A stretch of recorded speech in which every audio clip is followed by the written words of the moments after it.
So I was putting some presents under the Christmas tree this weekend when I had this good idea for a simple holiday project that you can make at home in Photoshop using the skills you learned in class. I thought it might make for a good demonstration of how you can apply your skills to a specific project. It's super easy to execute and produces really good-looking results.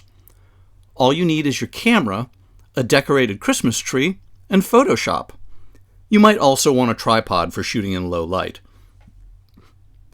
The first step is to capture an assortment of photos of your decorated tree and the lights that are on it.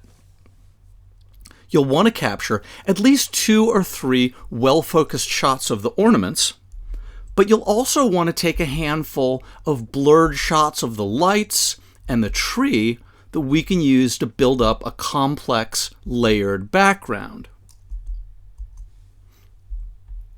So here's how to get the sharp points of light on your Christmas tree to show up in camera as soft, creamy bokeh circles that will look good as your background. Go ahead and turn off any ambient lighting in the room so that the Christmas lights really stand out in the dark. You'll want to shoot at the widest aperture that you can. For this demo, I used an f1.4 50mm lens. Put the camera on manual focus and deliberately blur the image using the manual focus ring. This will produce large, soft areas of color suitable for using in the final composition. Go ahead and take a series of different shots of the lights at different distances and with different compositions.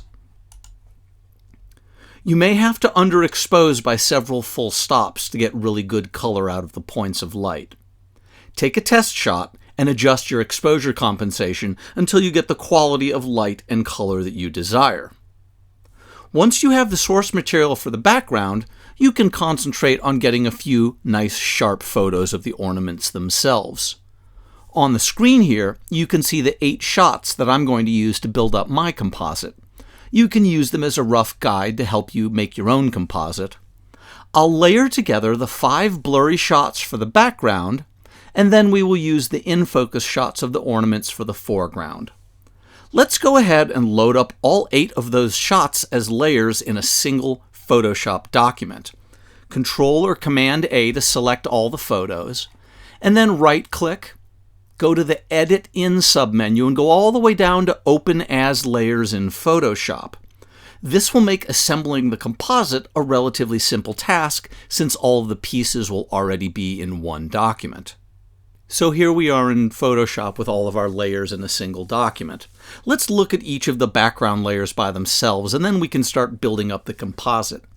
In my case, I've got 4 soft focus shots of the colorized lights at different sizes and distances. That's 1, there's the one underneath it, 2, 3, there's the 4th one. And then I've got 1 soft focus shot of a whole section of the decorated tree and not just points of light. By using the Lighten Layer Blend mode in Photoshop, we can tell the program that we want it to display the brightest pixels from each layer. You previously saw me use this technique to combine multiple images of automotive light trails into a single composite. So let's add each of these layers to the composition by turning on its visibility icon as I've done, and then by changing the blend mode to lighten. So let's start with this top layer with the smaller lights on it. As soon as I switch this to the lighten blend mode, I can now see the lights of the next layer showing through. I'll go down to that layer. We'll turn that one on to the lighten blend mode. The layer below that. And you can see with each one of these, as I turn on the lighten blend mode, I'm adding more and more lights from each of those layers to our composite. And then finally, I'll turn on the lighten blend mode on the 4th of the lights layer, allowing that bottom composite to kind of show through. So from bottom to top, we have our sort of blurry background layer. And then we've got 4 more layers on top of it in the lighten blend mode, each of which contributes some lovely colored areas to our composite. I think that background shot fills in those dark areas nicely and gives the impression of a decorated tree. Now the blend mode for that bottom layer can be left to normal since all of the other layers are stacked on top of it. So at this point, I'm really happy with the background. It has a wonderful layered look that mimics nicely how a lit up Christmas tree looks. Now we need to add a couple of sharp foreground elements to give the viewer a focal point. And what I've done here is to take 3 photos of ornaments and to use layer masks to hide their backgrounds.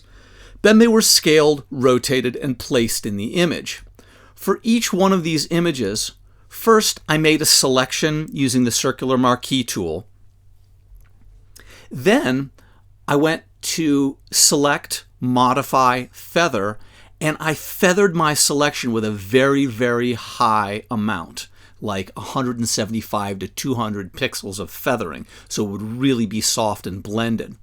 And then I went ahead and I punched the button to create a layer mask out of it. Once it had created the layer mask, I came back in with either a black or a white brush, painting directly into the layer mask itself to mask in or mask out the parts of the individual ornament that I wanted to show. Once I had masked it out, I used Control or Command T to transform the size, rotation, and then place this. And I did this for each of the 3 ornaments. Here they are by themselves, and here they are with my complicated background behind them, blending in nicely because of their soft edges. Finally, the last step that I did was to grab a piece of clip art that I found online on the internet that was a little bit of a happy holiday greeting. Fortunately for me, this came in the form of a PNG file, which meant that it had its transparency already built into it. So I didn't have to delete or remove a white background from it. I did go ahead and add a layer effect to it of an outer glow. I went ahead and put a white glow around this in the normal blend mode, about 90 pixels in size. And that created a nice sort of, well, snowy looking outline for this. So here's the entire composite all together as one document. We have a series of layers that were blended together using the lighten blend mode for the background.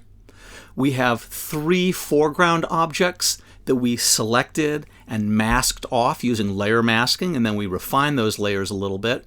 And finally, we added a little bit of clip art in our top layer, and we put a layer style on that would add a little bit of a white, snowy glow around it. And there you have it, quick and dirty, from a handful of shots in Lightroom that I had captured from the tree to a finished composite in Photoshop just a few minutes later.